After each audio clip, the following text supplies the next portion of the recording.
In this video, we're going to look at how to construct a frequency table using the Excel pivot table command.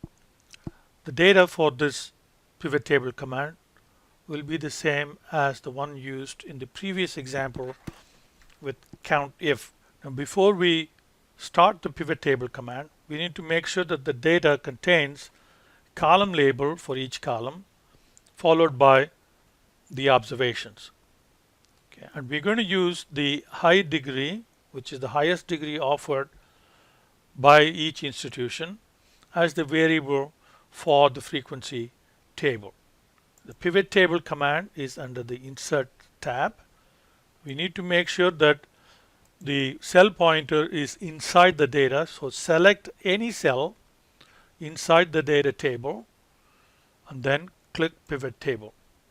And because the cell pointer was inside the data set will get automatically populated.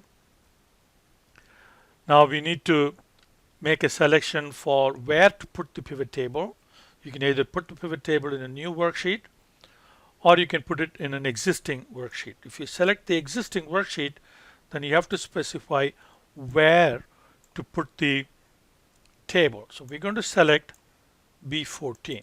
And when we make this selection, we need to make sure that there is nothing below the selected cell, because Excel will automatically insert a pivot table template and that will erase any content that may be present in that area. So make sure that there is nothing below or to the side of the selected cell. Click OK. Now that inserts your pivot table, and then it gives you the list of columns available. Now we can start populating the template. Since we want the frequency distribution for highest degree, so we click and drag and drop highest degree into the rows table. Now the template now gets populated, so you have the unique values of the variable. Okay. Next we want to construct a frequency, and for that we can select any one of the variables here, and to make sure that count is what is used, it's usually better to bring in any variable that is a non-numerical variable. For example, we can bring in highest degree itself, or we can bring in the institution name. That also will give you the count, and the summarization is automatically set to count. If for some reason you want to change that, then you have to click that and select value field setting. Make sure that you've selected value field settings.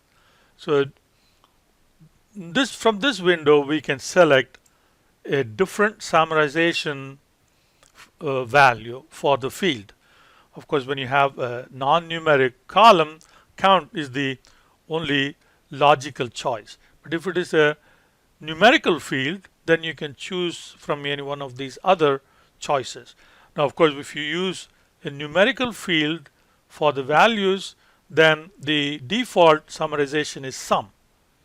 So, for example, if you bring in, say, UGDS, you see that sum is what will be used. In that case, you have to go back into value field settings and change it to count. But we will cancel that and we will remove this. So now we have the frequency table. Now we can go ahead and change the labels like what we have here. So that can be changed to highest degree, and that one to frequency. And let's adjust the label so it's aligned with the numbers.